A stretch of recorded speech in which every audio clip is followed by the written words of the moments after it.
Good morning guys, nandito tayo ngayon sa Marikina sa Riverbanks. Ayan, may ginagawang diki. Napaganda nila yung ano dito. Bali itong ilog. Ano nila to, bawasan yung mga lupa dito. Ayan, diki ginagawa. Doon sa kabila, Riverbanks. Ayun, tulay ng Marikina, Marcos Highway. SM dyan sa kabila. Jogging muna tayo kasi malapit na yung medical natin. May kunting preparasyon.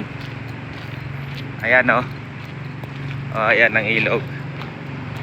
Medyo hindi pa masyadong malinis. Ito gagawing ano to rito, highway. Tagus doon sa River Park sa Marikina mismo. Yan.